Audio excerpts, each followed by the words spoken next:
So students हमारे पास एक question है, sum of all those terms of A P 3, 8, 13 ऐसे करके एक ए पी दिया हुआ है which are not divisible by 3 is equal to. ठीक है, हमें सम ऑफ ए पी का निकालना है जो डिविजिबल नहीं हो 3 से। ठीक है, जेई में 2023 में आया हुआ क्वेश्चन, आइए देखते हैं इसको कैसे सॉल्व करना है। ठीक है, बहुत ही आसान क्वेश्चन है, अगर आप सीख जाते हैं तो आपके +4 नंबर के कॉन्सेप्ट पक्का हो जाता है। ठीक है, आइए देखते हैं। यहाँ पे हम लोग सबसे पहले हम लोग निकालेंगे सम ऑफ ऑल टर्म्स, निकालेंगे सम ऑफ ऑल टर्म्स, और उसमें से हम लोग माइनस कर देंगे sum of terms which is not divisible by 3।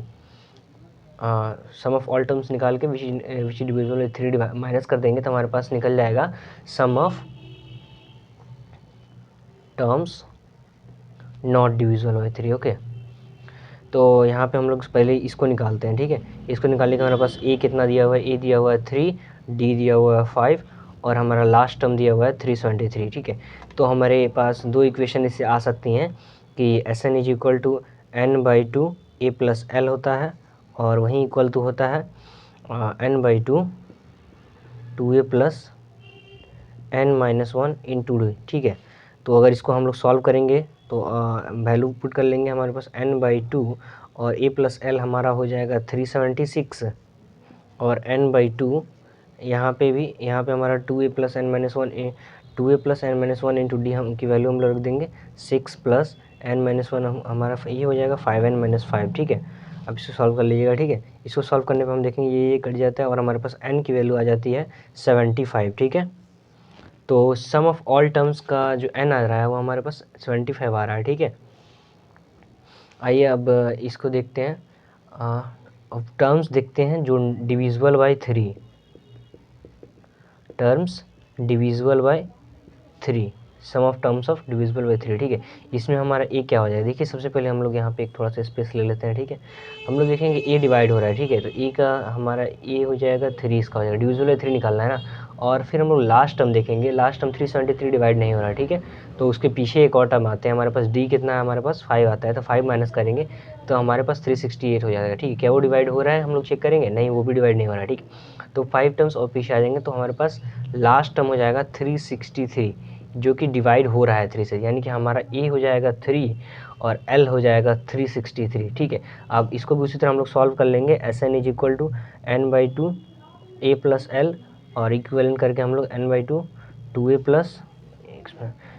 Plus N minus 1 into D करके हम लोग निकालेंगे। ठीक है, तो यहाँ पे हमारा n आ जाएगा 25। ठीक है, आप इसको सॉल्व कर लीजिएगा, n 25 आ जाएगा। ठीक है, हम देख सकते हैं ऑल टर्म्स में 75 आ रहा है और इसमें 25 आ रहा है। ठीक है, अब हम लोग को निकालना है sum of terms not divisible by 3, sum of terms not divisible by 3।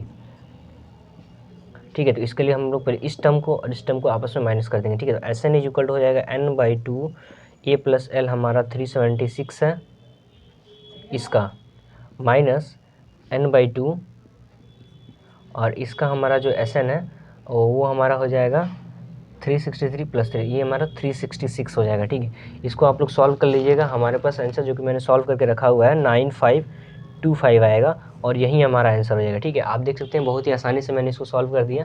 इसमें क्वेश्चन में ज़्यादा कुछ लगा नहीं है, बस sum of all those terms of A P which are not divisible by 3 निकालना है। ठीक है, सबसे पहले हम लोग ऐसे सभी टर्म्स के समेशन को निकाल लिया, n हमारा 75 आ गया और सभी टर्म्स का जो समेशन होता है n by 2 A plus L होता है, जो कि हमने यहाँ पे पुट कर दिया उसको। ठीक है, उसी तरह यहाँ पे देखेंगे डिविजिबल बाई 3 निकालेंगे। ठीक है, ए हमारे पास 3, एल हमारा 363 और n हमारा 25 आ गया। ठीक है, तो उसको n by 2 A plus L करके हमने यहाँ पुट कर दिया, दोनों को आपस में माइनस कर देंगे तो sum of terms which are not divisible by 3 आ जाएगा 9525। ठीक है, उम्मीद है वीडियो पसंद आई हो, लाइक कर दीजिए, सब्सक्राइब कर लीजिए, क्योंकि इस तरह के कॉन्सेप्ट से जुड़े क्वेश्चन मैं लेके आता रहता हूँ जिससे आपके +4 मार्क्स के कॉन्सेप्ट क्लियर हो जाते हैं। ठीक है, तो चलिए मिलते हैं एक नए वीडियो के साथ, एक नए क्वेश्चन के साथ।